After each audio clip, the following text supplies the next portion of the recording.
FIFA Argentinani jazolaydimi? Yoki bu qonunlar Argentina uchun emasmi? Assalomu alaykum. Efirda Bor Gap podkast YouTube kanali. Futbol olamidagi eng so'nggi yangiliklarni biz bilan kuzatib boring. Jahon chempionati finaliga sanoqli kunlar qoldi.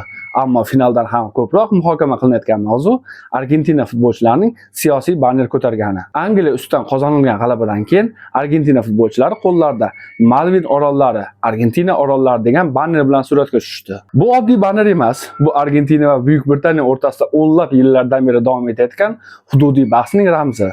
Endi savol tug'iladi. FIFA bunga ko'z yumadimi yoki o'z qoidalarini ishga soladimi?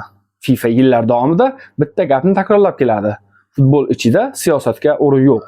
Buni nafaqat aytgan, balki amalda ham bajargan. 2012-yilda Janubiy Koreya futbolchisi Park Jong-woo hududiy mojaro aks etgan banner ko'targani uchun jazolandi. Shu holat ispaniyalik futbolchilar Rodri va Alvaro Morata Gibraltar Ispanyaniki degan shior sabab uchrashuvlardan chetlatildi. Bu UEFA qarori bo'lgan bo'lsa-da, xalqaro futbol tashkilotlari siyosiy bayonotlarga jiddiy qarashni ko'rsatadi. Endi esa xuddi shunga o'xshash vaziyat markazida Argentina turibdi. Ammo ko'pchilikni boshqa savol qiziqtirmoqda.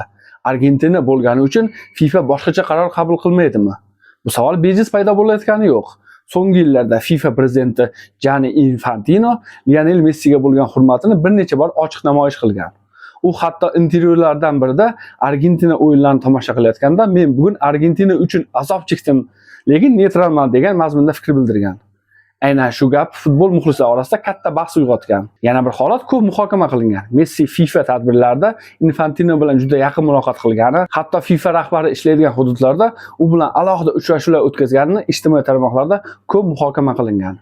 Biroq bu uchrashuvlarning o'zi FIFA Argentinaga imtiyoz beradi degan xulosani isbotlamaydi. Shunga qaramay muxlislarning shubhasi yo'qolgani ham yo'q. Chunki ko'pchilikning fikricha Messi futbol tarixidagi eng buyuk futbolchilardan biri va FIFA uning davrini alohida qadrlaydi. Ammo futbol hissiyot bilan emas, qoidalar bilan boshqarilishi kerak. Agar bugun boshqa davlat futbolchisi siyosiy banner ko'tarsa, jazo olsa-yu, Argentina futbolchilari jazosiz qolsa, bu FIFAning o'ziga bo'lgan ishonchiga ham zarba bo'ladi. Agar FIFA intizomiy ish ochib qoidalarga qat'iy amal qilsa, hamma uchun bir xil qonun degan tamoyil tasdiqlanadi. Hozircha esa bir narsani aniq aytish mumkin. FIFA Argentina futbolchilarini jazolash haqida rasmiy qaror chiqargani yo'q. Demak, ijtimoiy tarmoqlarda tarqalayotgan finaldan chetlatiladi degan gaplar hozircha tasdiqlanmagan. Lekin FIFAning bu ish bo'yicha qarori butun futbol olami tomonidan sinchkovlik bilan kuzatiladi. Chunki bu qaror nafaqat Argentina, balki FIFAning o'zi uchun ham katta sinov bo'ladi. Sizningcha FIFA bu safar ham qoidalarni bir xil qo'llaydimi yoki Argentina va Messi omili sabab ko'z yumadimi?